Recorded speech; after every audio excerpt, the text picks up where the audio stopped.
네, 안녕하십니까. 연세수의원 심영기 원장입니다. 오늘은 하지정맥류에 대해서 간략하게 설명드리겠습니다.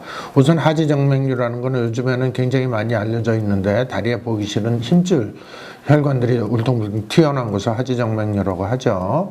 이 하지정맥류 원인은 일단 우리 심장에서 동맥으로 보내진 피가 충분히 영양을 공급하고 노폐물을 싣고 올라오는 그 길이 정맥인데요.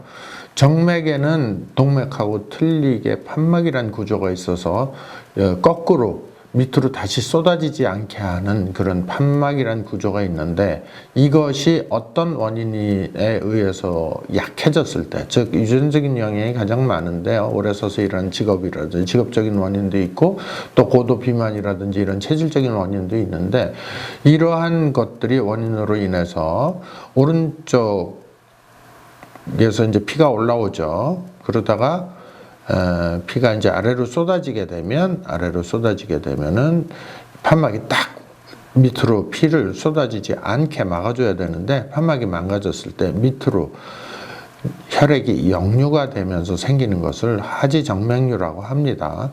단계별로 초기에 있는 경우, 또 그 다음에 점점 심해지는 경우에 따라서 1기, 2기, 3기, 4기, 5기, 6기 이렇게 좀 나누는데요. 1기는 실핏줄, 2기는 냉면 빨굴기, 3기는 라면 빨굴기, 4기는 우동 빨굴기, 5기 같은 경우는 굉장히 심해 혹같이 커지는 경우, 손가락 굵기 이상으로, 그리고 6기는 다리가 썩은 거를 6기라고 이제 보통들 얘기를 하고 있습니다. 합병증은 그럼 그대로 특별히 아프지 않기 때문에 보통 이제 사람들이 그냥 하지정맥류 그대로 놔두는데요. 합병증이 생겼을 경우들도 상당히 많아요. 그래서 혈전이 생긴다든지 다리가 썩는다든지 궤양이 생긴다든지 이런 이제 합병증이 생긴 경우가 많고, 피부염, 이렇게 썩기 전에 피부염이라든지 피부 변색 같은 게 이제 있을 수가 있죠. 그래서 치료는 어떻게 하느냐? 보통 초기 1, 2기 때는 보통 이제 주사요법인 혈관 경화요법이라는 것으로 치료를 하게 되고요. 그 다음에 조금 더 심해지면 레이저라든지 요새 또 유행하는 비수술적 요법인 여러 가지 치료법들이 있어요. 고주파 치료라든지 레이저 치료라든지 또는 또 이제 접착제를 이용한 치료라든지 이런 걸 치료를 해서 보기 싫은 혈관을 없애주는 치료를 하게 됩니다.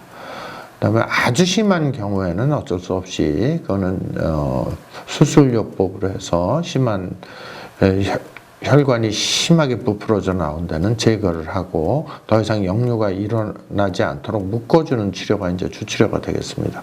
그래서 하지정맥류는 발견 즉시 치료하는 게 제일 좋고요. 오래 놔두면 놔둘수록, 아프지 않다고 놔두면 놔둘수록 점점 심해지는 그런 경향이 있기 때문에 빨리 치료하시는 게 좋고, 또 가족력이 있습니다. 그래서 유전성 경향이 강하기 때문에 나이가 들어서 사춘기 지나서 한 20대 정도 되면 일부러 하지정맥류 한번 진찰 받아보시고 있나 없나 보신 다음에 조기에 치료하면 흉터도 덜 남고 또 부작용도 적고 합병증도 적게 치료를 할 수가 있겠습니다.